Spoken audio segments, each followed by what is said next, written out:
Hello guys, welcome to my new video. KBC season 15 में सारे सवालों के जवाब देकर करोड़पति बनने वाले जसकरण सिंह से आइए कुछ खास बातचीत करते हैं।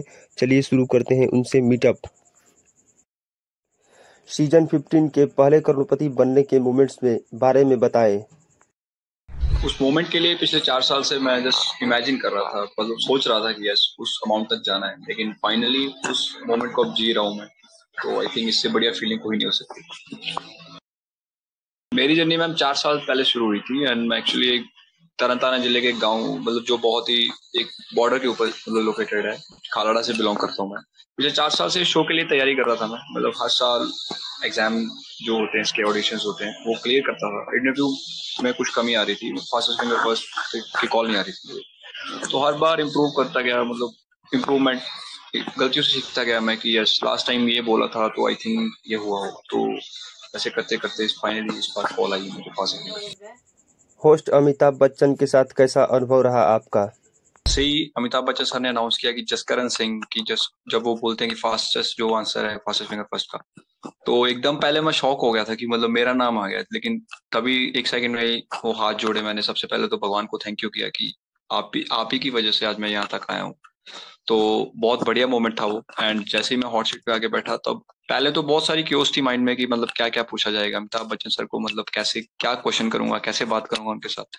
लेकिन पता नहीं वो क्या है, मतलब मेरे गली है कि जैसे ही मैं हॉट सीट के ऊपर आके बैठा, वो 0% टेंशन थी मुझे कि मतलब ऐसे लगा ही नहीं कि बिल्कुल सामने वही इंसान बैठे हैं जिनसे मैं सोच रहा था कि कैसे बात करनी है। मतलब वो एक ऐसे एक दोस्त से बात करते ना, जैसे उनसे ऐसे बात की। एंड सामने उन्होंने भी इतना अच्छा, मतलब वो एक इतने अच्छे तरीके से बात करते हैं, वो आपको फील ही नहीं होने देते कि यस आप उसी इंसान के सामने बैठे हो जिसके बारे में आप सिर्फ ख्वाबों में बात कर सकते हो, या जिनके बारे में आपने सिर्फ टीवी में देखा या सुना।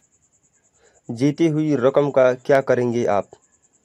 सबसे पहले जो प्रायोरिटी होगी वो फैमिली होगी एंड घर होगा। जैसे कि बताया था कि बॉर्डर के पास बिल्कुल गांव है, बहुत इनसिक्योरिटी रहती है यहाँ पे कि मतलब आपको भी नहीं पता कि आने वाले मतलब एक हफ्ते में या एक महीने में अगर कोई इंटरनेशनल सर्कमस्टांसेस जो है वो बिगड़ते हैं, तो कई बार तो गांव ही खाली करवा देते हैं। मेरे दादाजी 2 बार घर छोड़ के गए थे, मतलब वापस आ गए थे, लेकिन गांव छोड़ के चले गए थे एक बार उम्मीद से कि अब नहीं आया जाएगा शायद, क्योंकि वॉर लगी है।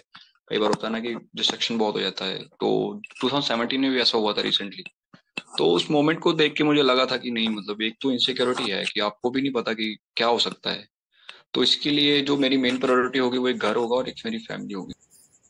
आगे की क्या प्लानिंग है? क्या आप फिर से केबीसी की तैयारी करेंगे? एक सपना है कि एक आईएएस ऑफिसर, एक आईपीएस ऑफिसर, मतलब मेरी कोई रैंक वो नहीं है कि बस यही ग्रांटेड नहीं ले रहा मैं किसी चीज को भी, हाँ मुझे यही ही बनना है, क्योंकि आपको भी नहीं पता कि आप एक नंबर से बहुत सारी रैंक्स आपके पीछे रह जाती है। लेकिन जो मेरा पर्पस है बनने का, जो मेरा मतलब टारगेट है, वो यही है कि आप एक पावरफुल अथॉरिटी होनी चाहिए आपके हाथ में, ताकि अगर आपके सामने कुछ गलत हो रहा हो, जहाँ जैसे हमें पता है कि गाँव के जो लोग होते हैं उनसे जो उनके वो जो प्रॉब्लम्स को जो वो फेस करते हैं, जैसे एजुकेशन हो गया, हेल्थ हो गया, या बहुत सारी ऐसी प्रॉब्लम्स होती हैं। तो मैं भी एक गांव का इंसान हूँ, मतलब मैं भी उन्हीं प्रॉब्लम्स के बीच मतलब पला बड़ा हूँ मैं।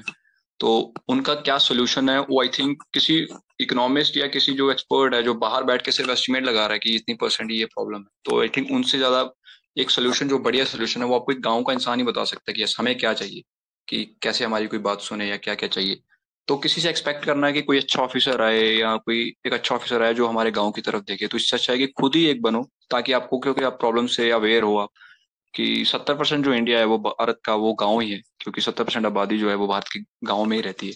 तो अगर किसी भी जगह में मेरी पोस्टिंग होती है, तो इस चीज से तो मैं अवेयर होऊंगा ही कि यस गांव के लोगों से बात कैसे करते हैं या उनको क्या चाहिए होता है।